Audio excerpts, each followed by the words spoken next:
Salut les athlètes et parents d'athlètes, bienvenue au podcast L'évolution d'athlète. Aujourd'hui, tu devineras, j'ai encore un invité vraiment spécial, mais il n'est pas juste spécial, il est extra spécial. Bref, je t'en dis pas plus, puis on se reparle après ceci. 10, 9, paid on my dues, waited in line, 8, 7. Now it's about time that I take mine. 6, 5, king of the jungle, heart of a lion. 4, 3, 2, 1, watch out, here I come, this is my time. Alors aujourd'hui, je reçois un invité vraiment spécial parce que pour moi, c'est la première fois que je reçois quelqu'un qui a joué dans la Ligue nationale. Fait que là, il va pouvoir nous en parler, nous dire ce que ça prend pour se rendre là.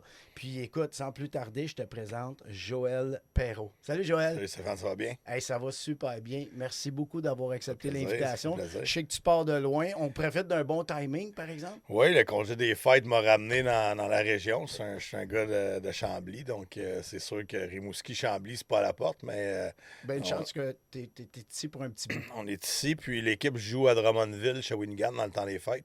Fait que on retourne pas à Rimouski tout de suite. Fait que Tu es ici pour un petit bout? Jusqu'au 27.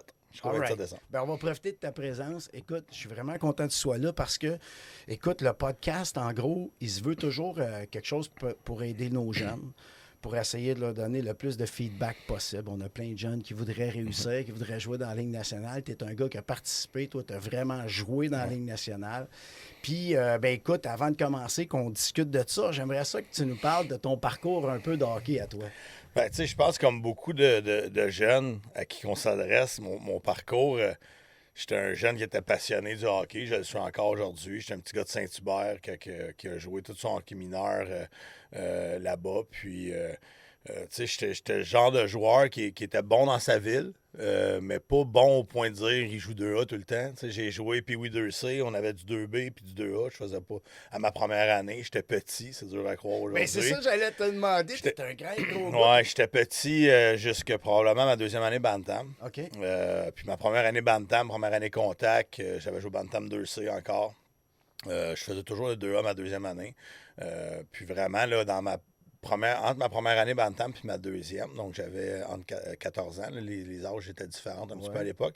Là, j'avais commencé à grandir beaucoup, là, au point que je pense que j'avais pris 8 pouces dans une année. Là. Mais dans le temps que toi, tu jouais, est-ce qu'il y avait, comme le Bantam 3A, il y en avait-tu? Non, ça n'existait pas. C'était Bantam C'était 2A. vraiment legit que ça commençait. Exactement. Ça, hein? Nous autres, c'était le 2A, c'était le plus gros niveau que tu pouvais jouer dans le Richelieu avec 4 équipes. Donc, moi, justement, ma première année dans le 2A où ce qu'on était regroupés, c'était avec Saint-Jean, justement. C'était les remparts du Richelieu, j'étais Pee-Wee. OK. Après ça, dans le Bantam, ça s'appelait les éclaireurs du Richelieu. Là, les territoires avaient été refaits un petit peu. On était plus avec Saint-Bruno. Mais, tu sais, c'était vraiment du haut calibre quand tu jouais dans le 2A parce que il y avait C'était pas les tout... meilleurs de Exact. Il n'y avait pas de hockey scolaire. scolaire. Puis, tu sais, c'était vraiment quand tu t'en allais, par exemple, à Boucherville, mais tu savais que tu jouais contre Pierre-Marc Bouchard, Pierre-Alexandre Parenteau. Il y avait Marc-André Fleury dans le filet. Tu sais, c'était vraiment... L'élite était là. Puis... fait que ça a été ça mon parcours tout au long de mon hockey mineur. Vraiment, jouer 2 lettres, mais tu sais, 2C, 2A. Puis j'allais au sport-études à Boucherville, à Damortagne, en plus de ça, parce que comme j'ai dit, j'étais passionné du hockey. C'était vraiment quelque chose que j'aimais faire. Mes parents m'avaient permis de vivre ce rêve-là, justement, d'être sur la glace à tous les jours. Puis j'étais comme ça. Étant donné que j'étais petit, ça m'a permis de travailler d'autres habiletés. Je dirais que si j'avais été grand gros dès un jeune âge. Fait que quand je suis arrivé avec un gabarit plus raisonnable, disons, pour du hockey, je pense que j'avais développé des belles facettes dans ma game. Puis ça m'a amené à jouer au niveau midget 3 à ma deuxième année seulement. Parce qu'à 15 ans, j'avais pas fait l'équipe là, parce que honnêtement, je n'étais même pas proche de pouvoir jouer à ce niveau-là. Il y a moins de 15 ans, je dirais peut-être un petit peu dans mon temps qui jouait à ce niveau-là. Mais c'est ça. Fait que j'ai joué mon midget 3 avec les Gaulois une saison. Puis par la suite, j'avais été repêché pour le Dracard de Bécomo, où j'ai évolué 3 ans avec le Dracard de Bécomo, qui a été 3 merveilleuses années, honnêtement. Je coach junior maintenant, donc je suis capable de le dire à mes joueurs que ces années-là, c'est vraiment nos plus belles années en tant que joueur de hockey. Puis ça a été un deuxième chez moi pendant ces années-là. Puis on a vécu des beaux moments avec le Drakkar.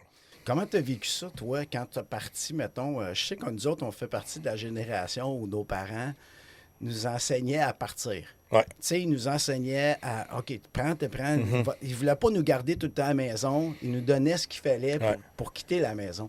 Toi, quand tu es parti et tu es allé jouer à Bécamo, comment tu as vécu ça d'être loin de chez vous 3 ans de temps? Ouais, ben, je l'avais vécu un petit peu l'année précédente au Midget 3, même si c'était seulement à Saint-Hyacinthe, on n'avait pas le choix d'être en pension parce qu'il n'y avait pas de voyagement d'autobus, disons, là, de Saint-Hubert jusqu'à le collège Antoine Giroir à l'époque. Donc, tous les joueurs restaient en pension. Fait que, pour moi, ça oui, puis c'était pas trop loin. Fait que tu as 16 ans, tu t'ennuies un peu du pâté chinois à un moment, tu peux aller à la super maison un soir, là, ils viennent te chercher, puis ça se fait bien. Fait que ça m'a permis probablement de m'habituer à ça un petit peu. C'est sûr qu'après ça, Bécamo, là, c'est un choc un petit peu de partir d'aussi loin. Tu es à 8 heures de la maison. Pour les parents aussi, c'est pas facile. C'est même, je dis ça de même, un choc culturel quasiment. Oui. Tu sais, ici... C'est pas le même beat de vie. Là. Non, c'est pas le même beat de vie. Par contre, ça m'a vraiment permis de vivre c'est quoi le trip de jouer au hockey junior. C'est une petite communauté qui vit alentour de l'équipe, qui est partisan fois 1000, honnêtement. Là, on avait des belles équipes en plus avec le Drakkar. Puis ça a été vraiment une belle façon de vivre mon stage junior. Là. Puis là, ben écoute, tu vis tes 3 années junior. Là, tu as dû capoter, tu es drafté. Comment tu as vécu ça, ce moment-là? Ça doit être intense. Oui, parce que moi, honnêtement, je l'ai dit, j'étais un bon joueur de hockey dans ma ville. Mais je veux dire, ça n'a jamais été... C'est un rêve de jouer au national, là, comme plein de jeunes, mais ça n'a jamais été quelque chose que je me disais, c'est vraiment accessible. Donc, c'est vraiment ma première année junior ils ont sorti une liste à un moment donné d'avant-repêchage, en début de saison. Puis j'étais sur la liste, puis j'étais le premier à être surpris, honnêtement. Tout mon entourage était surpris aussi, qu'on a comme dit, OK, il y a une possibilité peut-être de me faire repêcher. Puis à un moment donné, tu mets ça de côté, puis tu continues à jouer, puis tu continues à travailler fort. Puis à la fin de cette saison-là, j'avais été sélectionné. Le repêchage, j'étais en Floride. Je m'y étais rendu avec mon père, mon frère, mon agent. On était allé en Floride pour le repêchage. J'étais en 2001. Premier choix overall, c'était Kovalchuk. Deuxième, c'était Spezza. C'est des gars qu'on se souvient plus. Là. Oui. Puis moi, j'avais eu la belle surprise de me faire repêcher en 5e ronde. À l'époque, il y avait quand même 9 rondes. Donc, pour moi, même d'être repêché, pour moi, c'était tôt, 5e ronde. Avec la saison que j'avais eue, le temps d'utilisation que j'avais eu, c'était vraiment une belle... un beau moment que j'avais vécu avec ma famille. Puis, à partir de là, je dirais que là, ça a pris un tournant un petit peu différent. De dire, OK, là... Il y a quelqu'un qui a cru en moi, puis là, si je veux vraiment me donner une chance de jouer dans le national, parce qu'on s'entend, t'es repêché, t'as pas joué encore, t'es loin encore. Fait que ça m'a donné un boost de confiance, c'est sûr et certain. Puis ça a fait en sorte que j'ai vraiment mis les bouchées doubles, parce que je dirais, jusqu'à ce moment-là, je jouais au hockey. Je jouais avec mes chums. J'allais te le demander, quel genre d'athlète t'étais dans le hockey, mettons, le hockey mineur ou, mettons, à partir de 15 ans. Aujourd'hui, on regarde ça, là, les écoles de hockey, ça s'entraîne à l'année, c'est ça à coche. Puis tout le monde veut être l'athlète de l'athlète. Toi, tu vivais comment ça à l'époque? Ben, c'est ça. C'était pas la même routine, je dirais, dans notre temps. Quoique j'allais au sport-études à Domortagne, puis l'été, il y avait des programmes d'entraînement extérieur, de pliométrie, on s'entraînait en groupe, puis on y allait 3 fois par semaine. Donc, tu sais, j'avais déjà une base qui m'avait été un peu poussée vers enseigner, exactement, ça. On avait des entraînements, tu sais, c'était loin d'être comme aujourd'hui, mais ça faisait partie de ma routine de jeune. Puis, mais tu sais, je faisais beaucoup d'autres sports. Je jouais au soccer en grandissant, j'ai joué au golf à un moment donné. Fait que mes étés ont changé quand j'étais repêché. Je me suis trouvé un entraîneur personnel privé qui est Yannick Morin, qui est probablement très connu dans votre monde là, depuis plusieurs années. Moi, il commençait à entraîner des gens. Il faisait ça dans son loft à Montréal. Ouais. Fait que moi, j'allais chez eux, ils me faisaient un programme, je repartais de mon côté, je faisais mon programme dans un gym pendant 3-4 semaines. Je retournais chez eux pendant l'été, ils me faisaient un nouveau programme, je repartais. Fait que j'ai fait ça pendant 2 années, disons, mes 2 dernières années juniors. Vraiment de mon côté, mais j'étais quand même suivi par Yannick. Puis je dirais qu'il n'y en avait pas beaucoup qui faisaient ça encore là, dans ce temps-là. Il était dans les mêmes époques que moi. OK. On n'était pas beaucoup. Puis Non. je te dirais que aussi, même, tu sais, ce qui arrivait à l'époque, c'est qu'on s'entraînait toutes, mais c'était tout dans le même style. Au début, c'était bodybuilding. Là. Ouais. C'était tout ce qu'on C'est connaissait. sûr qu'on... Fait que nous autres, on vient de la gang où on a commencé à développer un peu plus quelque chose d'athlétique, de Ouais. sportif. Puis il faisait partie de cette gang-là, je me rappelle. Ouais, il m'a beaucoup aidé parce que, j'avais grandi, mais j'étais pas gros, tu sais. C'est long avant d'en prendre dans l'autre dans la sens, masse. souvent. Puis, mais il m'a beaucoup aidé parce que Yannick, il était allé aux Olympiques en bobsleigh. C'est un sport de puissance. Après ça, il était rendu en cyclisme vélodrome. Je m'entraînais beaucoup sur la route avec lui en cyclisme également. Il m'a amené beaucoup à faire de l'haltérophilie, des choses comme ça. Il m'a beaucoup aidé dans mon développement parce qu'il a vraiment aidé à mon explosion sur la glace, chose qui me manquait pour vraiment arriver au prochain niveau. Puis dans mes années juniors, mes 2 dernières années, j'ai eu une belle progression, beaucoup à cause de ça aussi. Fait que moi, j'avais une belle discipline de vouloir respecter ça. Le repêchage avait fait en sorte que ça m'avait donné cette confiance-là, cette motivation-là de vouloir le faire. Puis ça a permis que mes 2 dernières années juniors, après avoir été repêché, ont été excellentes. Puis c'est ce qui m'a permis après ça de signer un contrat avec les Mighty Ducks. Puis quand tu es arrivé dans la Ligue nationale, là, t'as pas réussi à te faire une place à l'année, mais tu as joué plusieurs matchs, dans plusieurs équipes. Quand tu rentres dans la Ligue nationale, toi, tu deviens comme un athlète, tu es un professionnel. Ouais. À quel point tu commences à réaliser où tu te dis, ben moi, je prends soin de moi, puis c'est ta job à temps plein, là.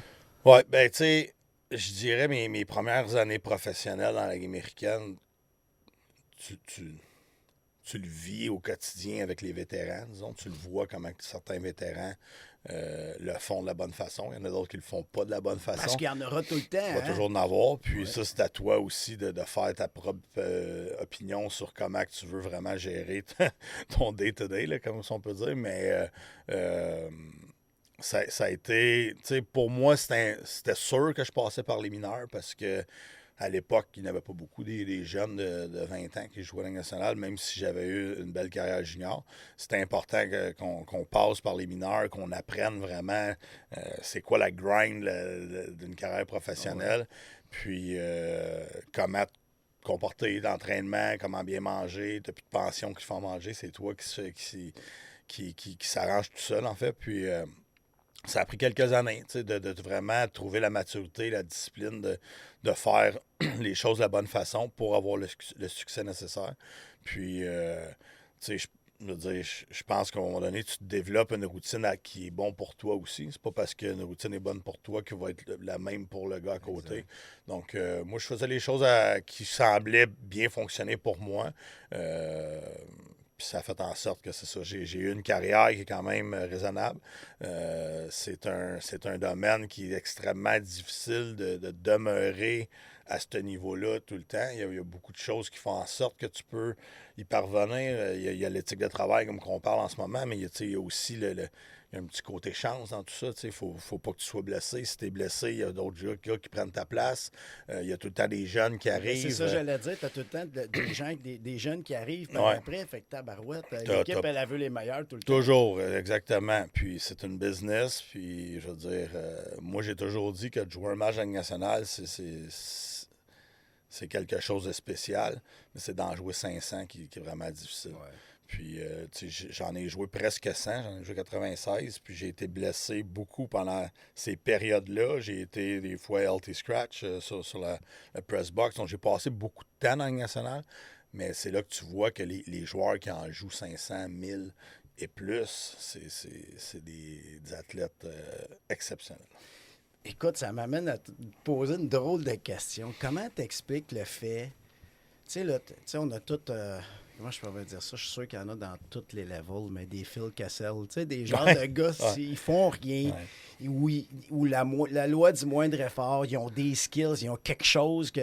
Comment t'expliques ça que, tu sais, aujourd'hui, les jeunes s'entraînent, il faut qu'ils soient en forme, faut que, tu sais, comme tu as dit, là, tu sais, il faut que tu développes ta rapidité, blablabla, puis il y en a encore rendu là, ça se néglige un peu, puis ça passe quand même. Comment t'expliques ça?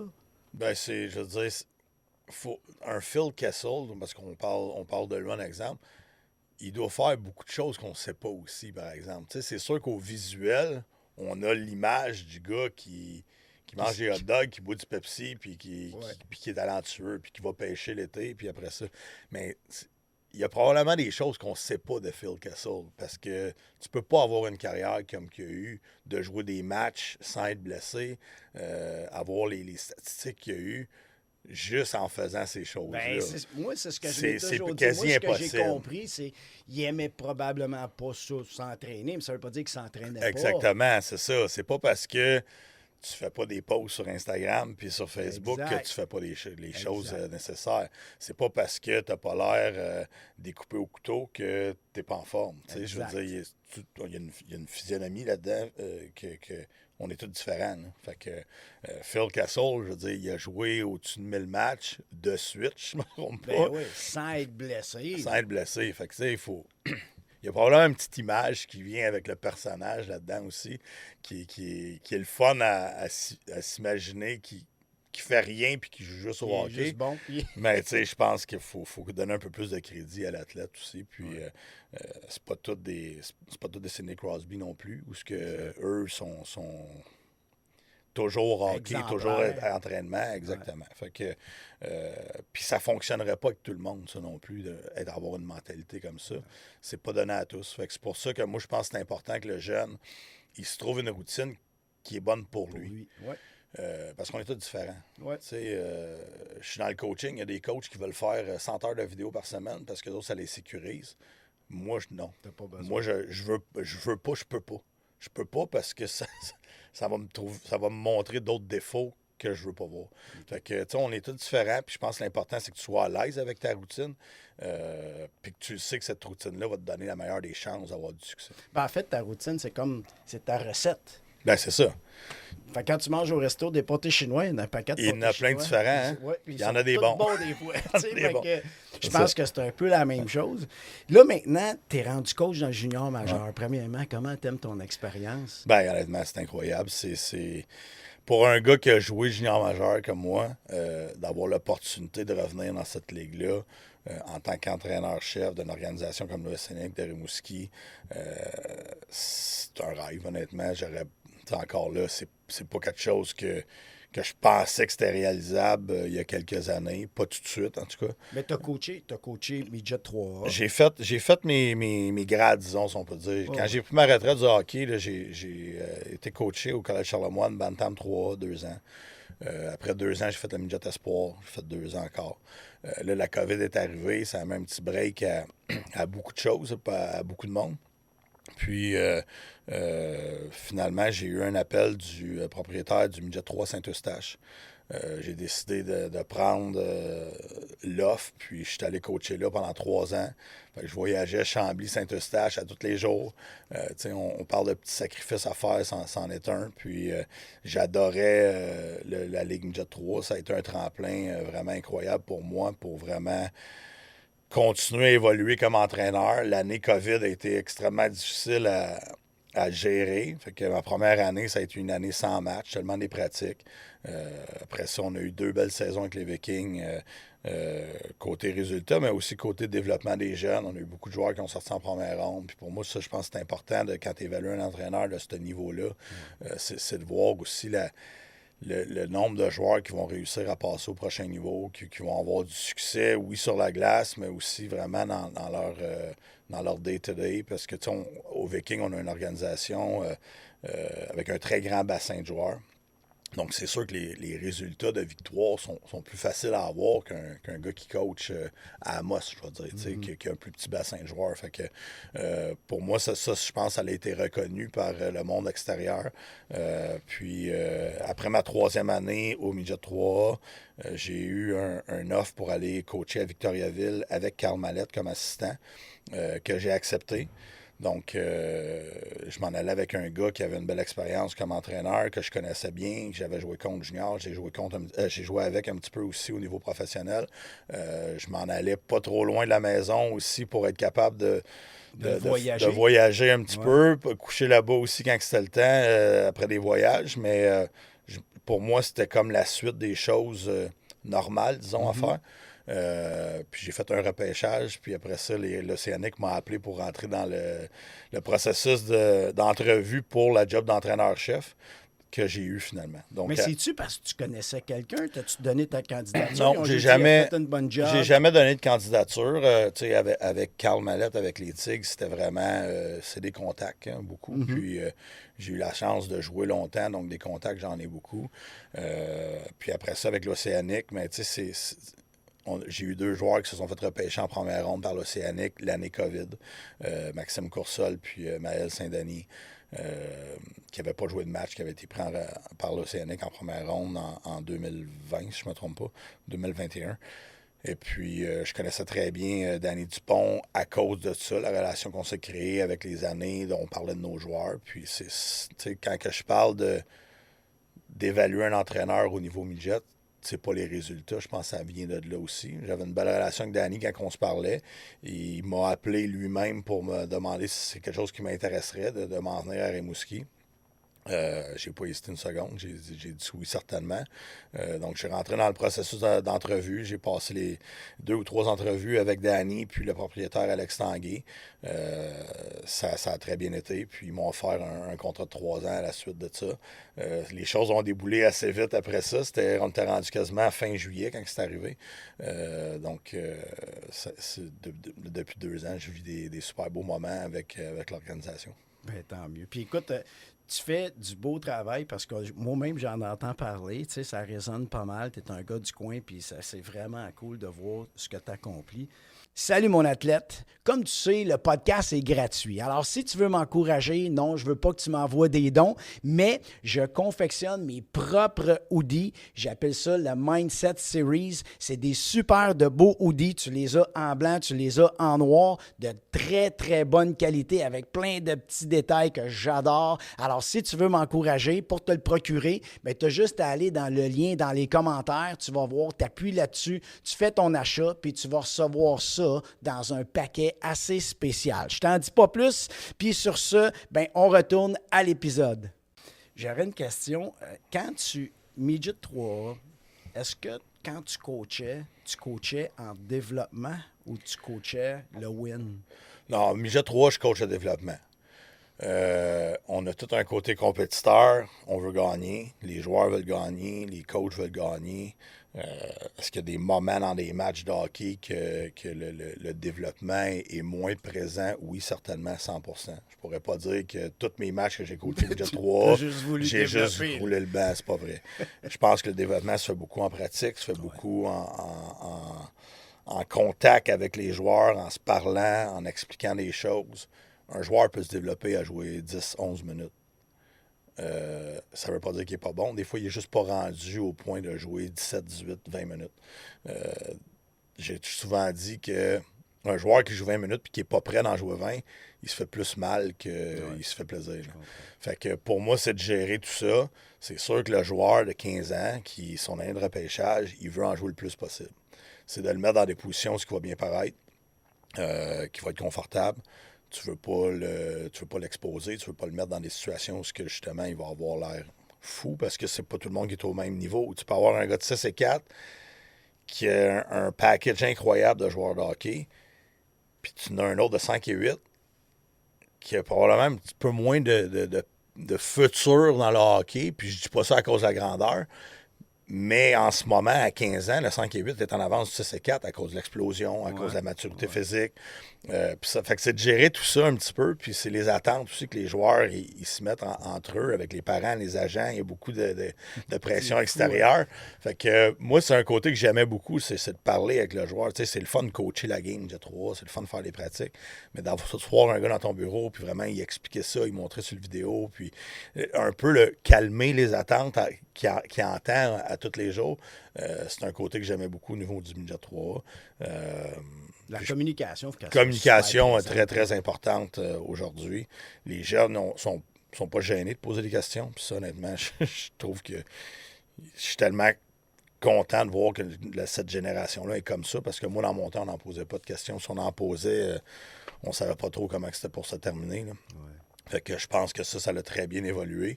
Mais côté midget 3, c'est important. La Ligue fait du très bon travail de vraiment mettre en avant je dirais, les règles aux entraîneurs pour développer les joueurs. Ils nous forcent à jouer les joueurs un minimum de 10 minutes. C'est important. Puis je sais que quand on dit 10 minutes, ça n'a pas l'air beaucoup. Pour un gars qui sort du bantam, du midget espoir, 10 minutes de jeu, c'est vraiment pas beaucoup quand tu y penses. Mais c'est important qu'il y ait au moins un minimum de ça.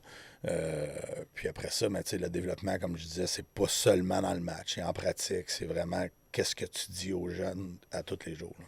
Puis ça, Joël, comment tu fais? Moi, ça m'est jamais arrivé parce que comme je viens de un peu la même génération que toi. On n'avait pas 3 toutes. J'ai toujours joué dans l'élite, toujours joué dans le 2A. Par contre, j'ai jamais évolué. J'ai joué mon junior 2B. Mais ça m'est jamais arrivé de dire je vais jouer 10 minutes par game. Mais j'imagine un jeune, quand tu joues pas beaucoup, comment tu fais pour rester dans la game? C'est difficile. C'est difficile, sûr et certain. Moi, je l'ai vécu comme joueur junior majeur. Ma première saison, je jouais vraiment pas beaucoup. Puis c'est frustrant parce que tu n'as jamais été mis dans cette situation-là. C'est parce qu'en même temps, le coach a des... Tu sais, toi, c'est des opportunités. Chaque shift, c'est une opportunité. Il faut que tu te prouves pour être capable de revenir et qu'ils te prennent plus souvent. Comment tu fais pour gérer ça comme athlète? Un jeune se doit d'être capable de gérer ses émotions négatives. T'sais, ça, je dis souvent ça à mes joueurs junior majeurs, parce que dans le junior majeur, j'en ai des joueurs qui jouent moins de 10 minutes. Là. Je veux dire, je suis pas en train de dire que tout le monde joue 10 minutes. Là. Sinon, il y en a qui vont regarder ça et vont dire il est menteur! Le gros, il est menteur. Fait que, non, moi, ce que je dis souvent aux joueurs qui jouent moins, c'est que justement, c'est des opportunités. Quand tu embarques sur la glace, c'est de donner ton maximum, ça c'est sûr et certain. Parce que si ça fait 20 minutes, tu es sur le banc, puis tu rumines, puis tu es négatif, c'est impossible que tu aies un bon chiffre. Fait que c'est d'essayer de te garder dans un mindset positif. Souvent, ce qui peut aider, c'est de suivre la game, exactement, d'encourager tes chums. Si tu pars dans l'une, puis tu regardes d'autres choses, puis le coach t'envoie, tu n'as pas le temps de te ressaisir et d'aller avoir une bonne présence. Fait que... Puis c'est loin d'être facile. C'est pas parce qu'on le dit aux joueurs que il va comprendre et il va le faire.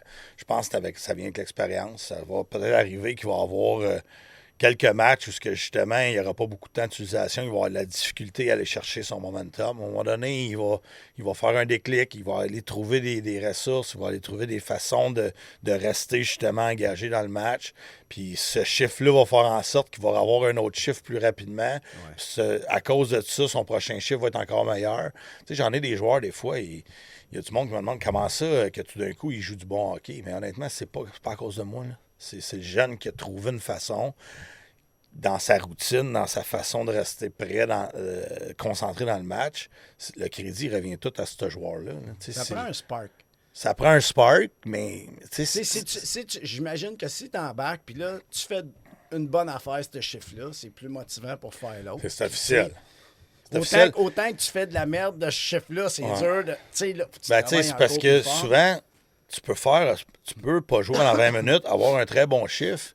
Ça se peut que ton prochain chiffre, il ne revienne pas tout de suite. Là. Exact. C'est pas parce que tu as eu un bon chiffre que le coach, tout de suite, il va t'en redonner un autre. Il y a des situations dans un match, il y a des avantages numériques, il y a des désavantages numériques. Il y a est-ce que l'autre équipe a marqué un but? Est-ce que l'autre équipe a pris le momentum du match? Puis on est quand dans le moment on est où dans le match? Qu'est-ce qu'on a fait dans les matchs précédents? Ouais. Fait que, il y a tellement de choses que le joueur ne contrôle pas que c'est dur à expliquer ça à un jeune de 16-17 ans, disons. Là. Mais ceux qui sont capables de comprendre ça puis de faire confiance à leur entraîneur, puis je pense que c'est là que la communication est importante. Quand le jeune sent que l'entraîneur est là pour les bonnes raisons, pour que le jeune s'améliore, ben, le jeune, il va être capable aussi de faire confiance à son coach. Puis que quand le coach va l'envoyer, il ne sera pas frustré contre l'entraîneur en train de jouer au hockey. Parce que là, je dis souvent à mes joueurs, tu peux pas jouer au hockey fâché. Là. Être fâché contre un adversaire puis avoir de la détermination, de la hargne, c'est pas pareil. Mais être fâché après des choses que tu ne contrôles pas, que se sont passées avant, ça sert à rien. Ça fait partie de l'expérience du joueur de hockey aussi à améliorer. Parce que ça a toujours été ma question. Je me disais, hey, ça doit être tough de mettre dans la game. C'est quand dur. Tu joues pas beaucoup. C'est très dur. Moi, j'entraînais Thomas Bellegarde, puis on avait ces discussions-là, des fois, d'être LT Scratch. Après ça, tu reviens.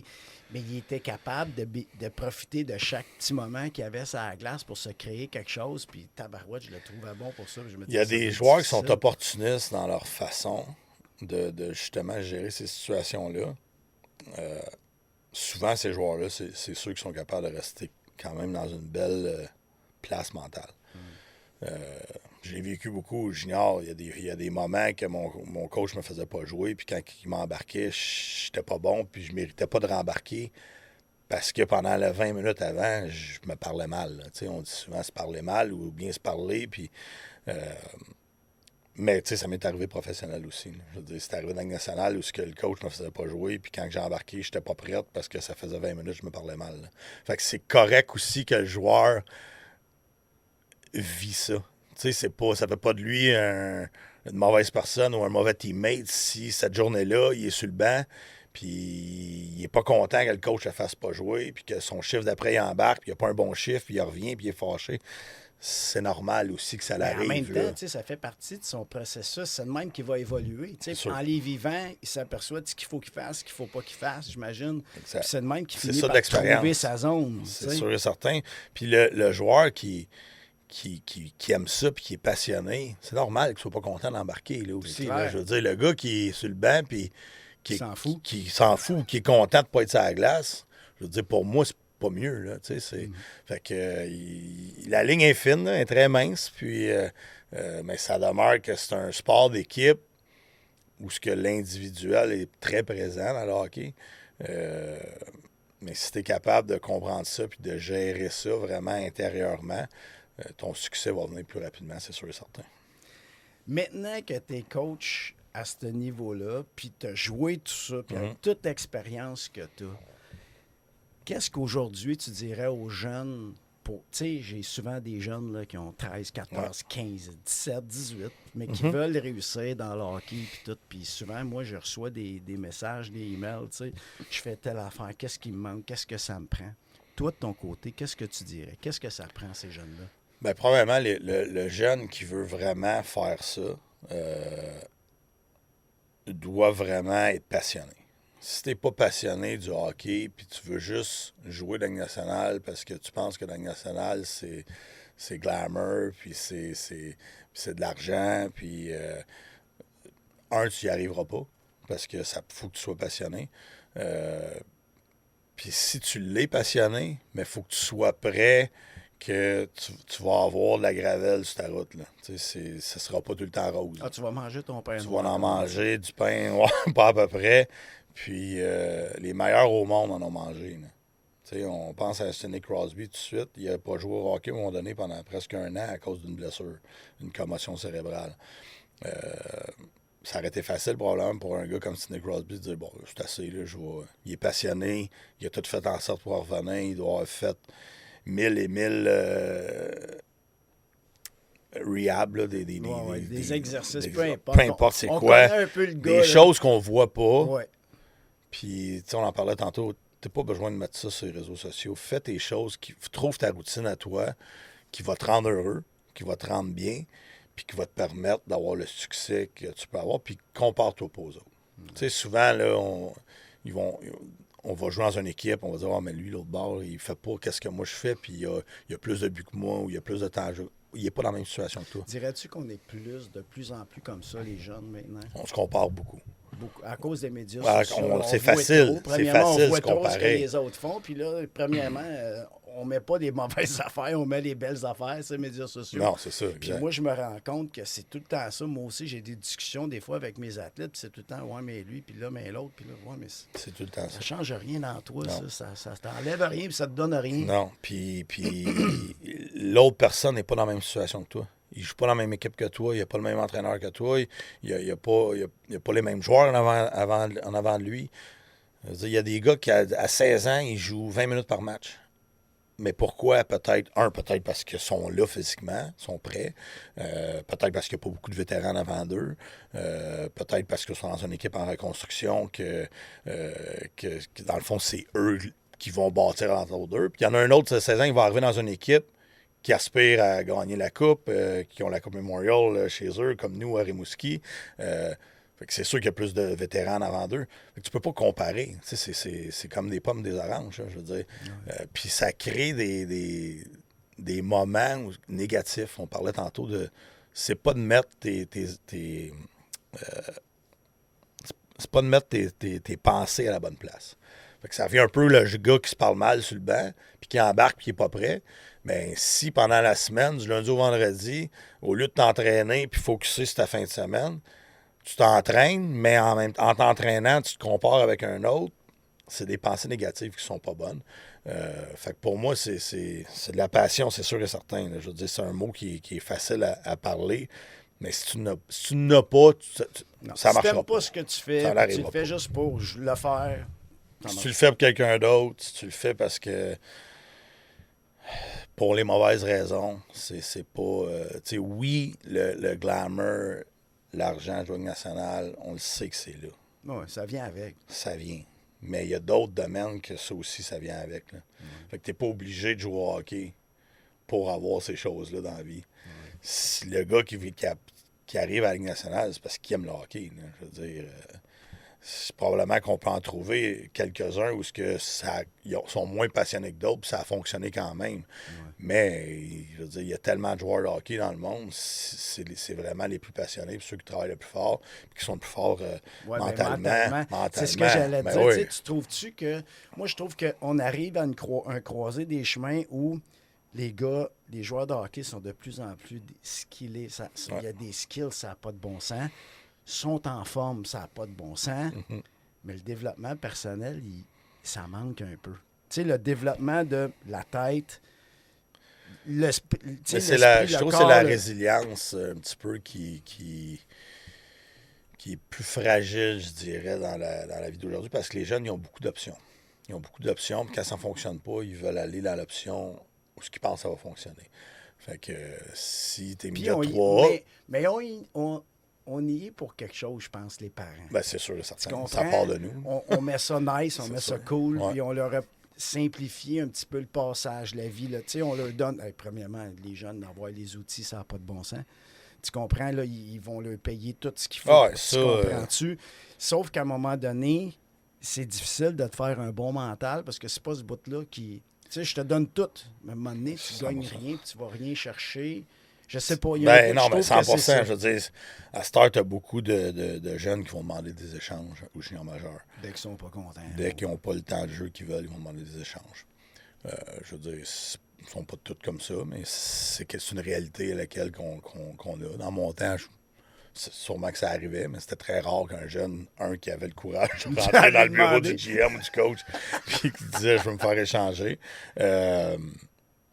Mais c'est ça, je trouve qu'ils ont aussi beaucoup d'options. Tu sais, midget 3, je joue pas assez, je vais aller jouer dans un programme quelconque, je vais être le meilleur. OK, c'est correct. Ça va me permettre de me faire c'est ça que tu veux. Oui. Vas-y, là, je veux dire, tu sais, mais en même temps, je trouve que c'est le côté résilience qui est pas là. Tu sais, c'est correct. Correct d'avoir des bumps on the road. Là, ça fait partie de comment tu vas te développer comme personne aussi. Puis c'est pas juste dans le hockey. Là, je veux dire, non, c'est ça. Moi, tout est domaine. Oui, puis je trouve tellement, tu sais, moi maintenant, je suis un joueur de hockey, maintenant, je me considère d'être en affaires. Ouais. Puis je trouve que ça se ressemble énormément. Ouais. Il faut que je sois passionné parce que si les heures que tu peux faire, c'est malade. Tu sais, puis si tu veux réussir, comme tu dis, il y a bien des behind the scenes que tu n'es pas obligé de montrer. Tu sais, moi, autant je suis très sur les médias sociaux, mais il y a un paquet d'affaires que... Oui, mais ça fait partie, les médias sociaux font partie justement d'un plan de business. Oui. Puis, mais pour un joueur de hockey ou un athlète, c'est correct d'en mettre. Là, je ne suis pas en train de dire que si tu en mets, tu n'auras pas de succès. C'est pas ça que je dis. Mais il ne faut pas se comparer justement juste avec ça. C'est des choses comme tu disais tantôt, tu ne mettras pas quand ça va pas bien. Là. Tu ne mettras pas un post sur Instagram assis sur le banc pendant 20 minutes puis tu joues pas. Tu vas mettre ton but, tu vas mettre ta grosse mise en échec. Ouais. Tu vas mettre. C'est ça qu'on voit. Puis tu sais, c'est parce que ça fait en sorte qu'on pense que tout est toujours beau. Ben non, fait que quand ça arrive et c'est pas beau, tu t'imagines qu'il y a juste toi, puis voyons donc. Puis comment ça, tu sais, d'ailleurs, je voulais inviter un jeune, tu sais, ceux qui sont repêchés pour une première année puis qui commencent en mangeant leur pain noir. Parce que tout le monde pense que hey, je suis repêché, c'est la belle vie, ça se passe pas toujours sharp. Tu sais, ça va pas toujours. Mais c'est ça qui fait que tu deviens, comme tu as dit tantôt, la résilience que tu vas mettre là-dedans, comment tu vas être résilient, qui va faire que tu vas passer, puis qu'après, tu vas avoir des belles années. Moi, je trouve que c'est important qu'on connaisse ça. Je voulais inviter des jeunes, justement, que ça n'a pas été toujours facile. Puis il y en a plein, honnêtement. Puis il y en a plein de belles histoires comme ça. J'en ai eu, moi, midget 3A. Tu sais, je les nommerai pas, mais tu sais, que j'ai encore des contacts avec eux autres parce que vraiment, j'ai vécu ces moments-là avec eux. Puis qu'à 15 ans, ils arrivent, puis on les prend dans l'équipe.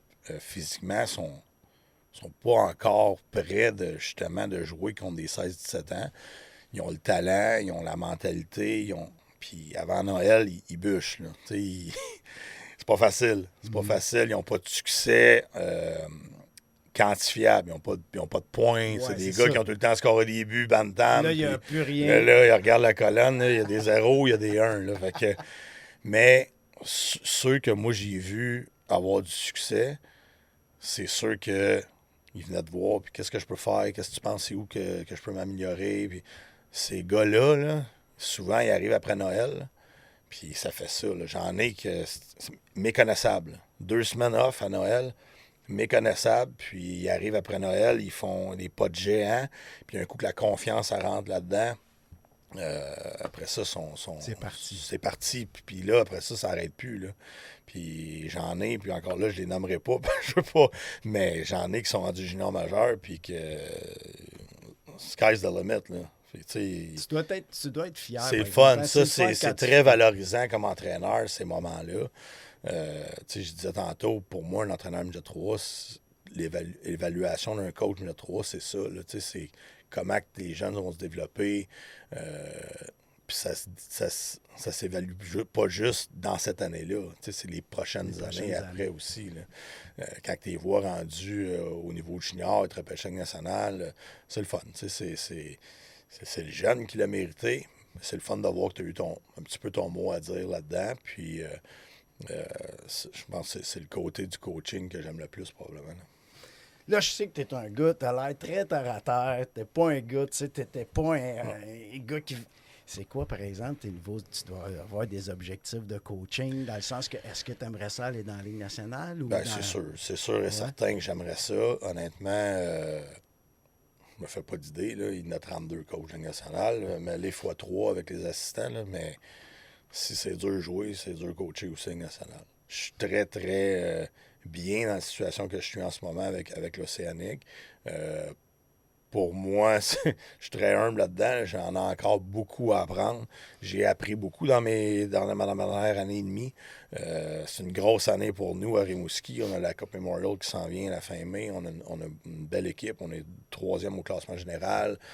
C'est des belles chances. C'est des belles choses. Oui, exactement. Puis ça va être une grosse deuxième moitié de saison. On a fait des échanges avec Danny Dupont. On a fait des très belles échanges pour améliorer notre équipe. Oui, c'est un objectif de monter dans le hockey. La Ligue nationale. La Ligue nationale, c'est toujours le but ultime.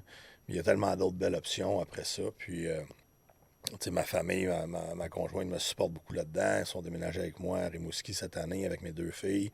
Je suis dans une très belle position où je le sais que beaucoup d'entraîneurs aimeraient être à ma place. Dans une situation dans laquelle je suis, là, comme jeune entraîneur, 2 ans dans la Ligue, avoir la Coupe Memorial chez vous, il y a beaucoup d'entraîneurs qui aimeraient ça dans mes souliers ou dans mon saut, on peut dire. Non, je pense, honnêtement, moi aussi, j'apprends tous les jours. Cet été, je pense que j'ai appris le plus parce que je suis allé chercher des réponses à mes questions. L'année passée, c'est arrivé vite. J'ai vu qu'il y avait des choses dans lesquelles je n'étais pas outillé pour gérer au niveau junior. Puis j'ai pris les moyens pour vraiment améliorer certaines facettes de mon coaching. Je suis allé rencontrer des coachs, je suis allé à des conférences, j'ai appelé des coachs personnellement, je suis allé m'asseoir avec Patrick Roy, je suis allé chez eux, on a jasé de hockey pendant Patrick, 3 heures de temps. pas parlé de moi, non, il va pas. Tu le connais-tu bien? Non? Non, il m'a. Écoute, j'étais encore là avec Rimouski, j'ai la chance d'avoir avec la famille Tanguay, d'avoir des bonnes connexions. Puis c'est important pour un coach de faire ça.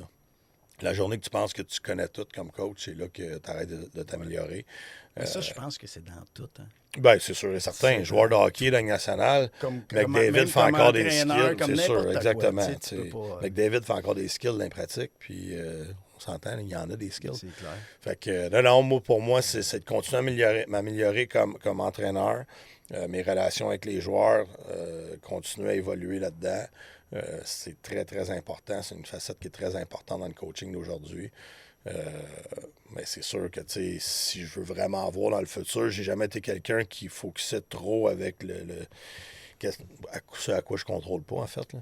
Mais c'est sûr que ça serait quand même un rêve là, de retourner dans la nationale. Je le vois comme ça un petit peu pour moi. J'ai eu une carrière de joueur qui a été courte pour moi. Je veux dire, j'ai joué 96 matchs, j'ai été blessé, j'ai été LT scratch, j'ai été sended down, j'ai été échangé. J'ai tout vécu les mots que tu pouvais faire. Là. Mais de retourner dans la meilleure ligue au monde, c'est sûr que c'est un objectif. Là. Fait que si c'est une possibilité éventuellement, tant mieux. Sinon, comme je disais, je suis content de où ce que je suis en ce moment puis de continuer à m'améliorer là-dedans, c'est sûr et certain. Ben, écoute, je pense que ton mindset t'a amené à énormément de succès. Ouais. Où ce que tu es rendu. Moi, je te félicite. Ben, merci, vraiment. merci. Puis je te souhaite, en tout cas, la Coupe Memorial. Rien de moins. C'est sûr que ça, c'est dans le bucket list, il est là.